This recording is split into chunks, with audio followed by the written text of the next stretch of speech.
really nice buffalo burgers. I'm gonna dress them up with a little red onion here. I'm gonna show you how to cut that up without it getting all over the place. Keeping the core intact, make it real nice and easy for you. Dice this up in no time flat, just like you see on television. Are you kidding me?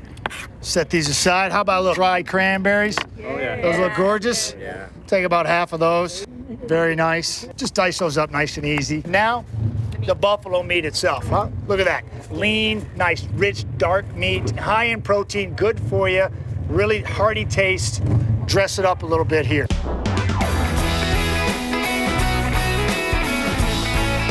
Dive it in, boss.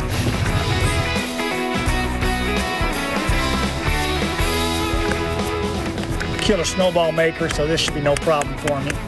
That looks gorgeous. Your butcher would be happy to get this for you, too. I just feel like throwing stuff, man. Just chunking that bad boy. I've been like that ever since I was a kid. Just love throwing. Still love throwing today. And now, we're gonna throw a little bit of S&P on here. Hit it with the one side. We'll hit the other side when we get to the grill. Now a little extra virgin olive oil, won't stick. And we are headed that way. Come on, y'all, let's go. On the grill, boss. Gotta oil the grill, nothing sticking on my grill. I don't want any nasty mess up cleanups, anything sticking. That's medium-high heat here, folks, and that's 5 steamboats. Count with me. 1 steamboat, 2 steamboats, 3 steamboats, 4 steamboats, 5. Thank you. The honor of the evening right here. Look at this beautiful bison burgers. Those look great, y'all. Yeah. 4 minutes aside is what we're looking for there. Let your grill do the work. Hang out, do something else. Play catch with the kids in the backyard.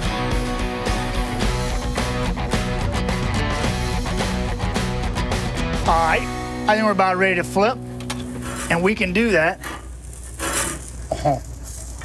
Oh, come on. Yeah, I got some hmms over there. We'll slide right over here, though. Oh! I can see that he's been cooking. They threw a little oka cheese on there for us at the last minute, which is a beautiful thing. Now all we got to do is plate these, tin them, take them over there, and start getting busy eating them. What do you say, huh? Let's go do that. Cheers to the burgers. Now remember, we've tinted this, right? We've tinted this, we've foiled it, and all those juices have had a chance just to relax back throughout those burgers. Oh, and they look great. Put some oka cheese on the top there. Now I know that. Oh, here comes Miss Carrie with all the condiments. Cranberry chutney, red onion, fresh greens, basil, lemon, mayo. Because you gotta have mayo. And the buns. Do you want to make one? Fresh. Oh, I'd Those love are to fresh make one. buns. Yeah. And we got more. Just get right into this. More. Come on, y'all. Come on. Y'all ready? Oh, look at that. I'm just gonna pile it on there too. Does All look right. good. Okay.